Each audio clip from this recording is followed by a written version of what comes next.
สวัสดีค่ะ Easy Food บาชยาค่ะวันนี้มาชวนทุกคนทำชิฟฟ่อนสามเหลี่ยมรสกาแฟค่ะขั้นตอนแรกเราไปเตรียมวัตถุดิบกันก่อนนะคะไข่ไก่เบอร์ 2-3 ฟองค่ะแป้งเค้กผงฟูน้ำมันพืชน้ำเปล่านมสดเกลือกลิ่นวานิลาผงกาแฟน้ำตาลทรายสำหรับใส่ไข่แดงน้ำตาลทรายสำหรับไข่ขาวและครีมออฟทาท่าค่ะถาดสี่เหลี่ยมขนาด 10x10 นิ้วนะคะเตรียมกระดาษไขให้พร้อมเลยค่ะเริ่มจากการนำน้ำเปล่านะคะไปเวฟให้ร้อนแล้วก็ใส่ไปในผงกาแฟจากนั้นคนให้เข้ากันแล้วก็พักไว้ให้เย็นค่ะต่อจากนั้นเราจะทำการแยกไข่แดงและไข่ขาวค่ะไข่ไก่เบอร์ 2-3 ฟองนะคะให้เราแยกไข่แดงและไข่ขาวออกจากกันค่ะโดยใช้ไข่สดใหม่นะคะเริ่มทำส่วนผสมของไข่แดงกันก่อนนะคะโดยการใส่น้ำตาลลงไปในไข่แดงค่ะตามด้วยเกลือค่ะนมสดค่ะน้ำมันพืชส่วนผสมของกลิ่นกาแฟแล้วก็น้ำเปล่าผงกาแฟนะคะใส่ลงไปในส่วนผสมของไข่แดงจากนั้นก็คนส่วนผสมให้เข้ากันค่ะโดยใช้ตะกร้อมือนะคะเสร็จแล้วเราจะใส่ของแห้งค่ะโดยใส่แป้งเค้กลงไปในที่ร่อนนะคะตามด้วยผงฟูค่ะจากนั้นให้เราร่อนส่วนผสมของแห้งลงในส่วนผสมของไข่แดงนะคะเสร็จแล้วก็ใช้ตะกร้อมือค่ะคนเร็วๆให้เข้ากันนะคะโดยคนอย่าให้เหลือเม็ดแป้งนะคะพอคนส่วนผสมเข้ากันดีแล้วก็ให้พักไว้ค่ะจากนั้นมาตีไข่ขาวต่อค่ะตีไข่ขาวให้ขึ้นฟองหยาบเล็กน้อยนะคะจากนั้นใส่ครีมออฟทาท่าค่ะตีส่วนผสมต่อด้วยความเร็วสูงค่ะแล้วก็ทยอยแบ่งใส่น้ำตาลลงไปนะคะโดยทยอยแบ่งใส่น้ำตาลจำนวน3 ครั้งค่ะระหว่างที่ตีไข่ขาวให้เราใช้สปีดสูงนะคะตีไข่ขาวให้ตั้งยอดอ่อนค่ะและมีลักษณะเป็นสีขาวนวลเงานะคะพอไข่ขาวตั้งยอดอ่อนประมาณนี้แล้วก็ตีต่อด้วยความเร็วต่ำ30 วิค่ะเพื่อตัดอากาศค่ะ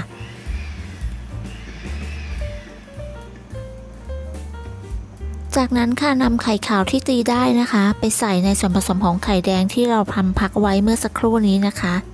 โดยเราจะทยอยใส่ไข่ขาวทั้งหมด3 ครั้งค่ะ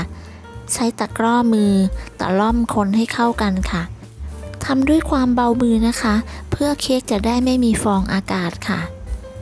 หรือใครจะถนัดใช้เป็นไม้พายคนตะล่อมก็ได้นะคะแล้วแต่ความถนัดค่ะและควรจะคนไปในทางเดียวกันนะคะเพื่อไม่ให้เกิดฟองอากาศค่ะเมื่อคนส่วนผสมเข้ากันดีแล้วเราจะนำไปเทใส่พิมพ์เค้กค่ะเราจะเทส่วนผสมของเค้กลงในถาดที่ทาเนยและปูกระดาษไขไว้นะคะเทส่วนผสมหมดแล้วให้เรากลิ้งส่วนผสมลงให้ทั่วถาดค่ะจากนั้นก็ให้ตบที่ก้นถาด 2-3 ครั้งนะคะเพื่อไล่อากาศหรือกระแทกลงบนโต๊ะเบาๆก็ได้ค่ะหรืออาจจะใช้ไม้สะอาดๆคนแบบนี้นะคะเพื่อไล่อากาศค่ะจากนั้นเราจะนำเข้าอบค่ะโดยใช้ไฟ170 องศานะคะเป็นไฟบนล่างค่ะใช้เวลา 30-35 นาทีค่ะเมื่อเค้กสุกออกมาแล้วนะคะให้เรานำถาดเค้กค่ะกระแทกกับพื้น 2-3 ครั้งเพื่อให้เค้กเซ็ตตัวนะคะจากนั้นก็พักไว้ให้เย็นบนตะแกรงค่ะระหว่างที่รอให้เค้กเย็นเรามาเตรียมบัตเตอร์ครีมกาแฟค่ะนำน้ำร้อนนะคะหรือนมข้นจืดก็ได้ค่ะผสมกับผงกาแฟนะคะแล้วก็นำไปเทใส่ในบัตเตอร์ครีมจากนั้นก็คนให้เข้ากันค่ะสูตรของบัตเตอร์ครีมเดี๋ยวแปะลิงก์ให้ในรายละเอียดและคำอธิบายใต้คลิปนะคะจากนั้นค่ะเมื่อเค้กเย็นแล้วนะคะเราจะนำเค้กออกจากพิมพ์ค่ะใช้มีดแซะข้างๆทั้ง4 ด้านนะคะแบบนี้ค่ะจากนั้นค่ะนำกระดาษไขวางไว้ด้านบนนะคะแล้วก็วางทับด้วยตะแกรงค่ะ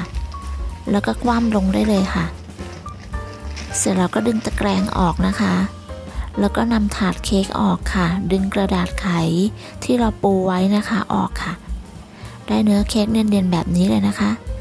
จากนั้นก็แบ่งเค้กออกเป็น2 ชิ้นเท่าๆกันค่ะแล้วก็นำบัตเตอร์ครีมกาแฟที่เราทำไว้เมื่อสักครู่นี้นะคะ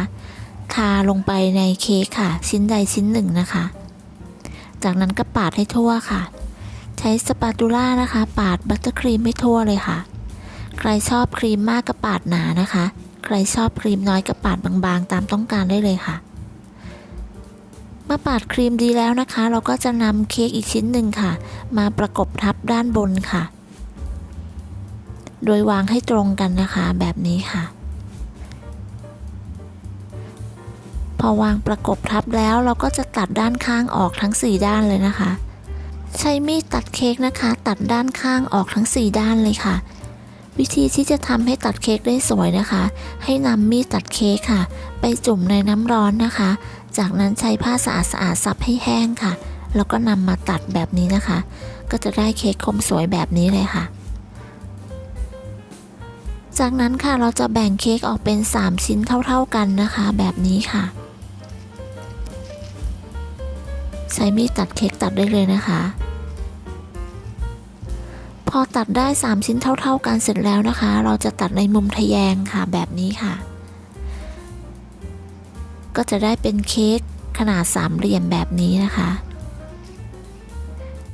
เสร็จแล้วนะคะเดี๋ยวเราไปชิมเค้กพร้อมๆกันค่ะชิฟฟ่อนรสกาแฟนะคะเนื้อนุ่มมากเลยค่ะทุกคนนุ่มละมุนละลายในปากนะคะไม่ฝืดคอแน่นอนค่ะได้รสชาติกาแฟนะคะกำลังพอดีค่ะไม่หวานมากค่ะเนื้อครีมก็ไม่เลี่ยนมากด้วยนะคะถ้าใครชอบทานชิฟฟ่อนนะคะก็ลองทำชิฟฟ่อนกาแฟสูตรนี้ดูค่ะรับรองว่าไม่ผิดหวังแน่นอนค่ะขอบคุณสำหรับการติดตามรับชมคลิปนี้นะคะถ้าเพื่อนๆชอบก็อย่าลืมกดติดตามกดไลค์กดแชร์กดกระดิ่งแจ้งเตือนคลิปครั้งต่อไปด้วยนะคะสำหรับวันนี้ต้องลาไปก่อนค่ะสวัสดีค่ะ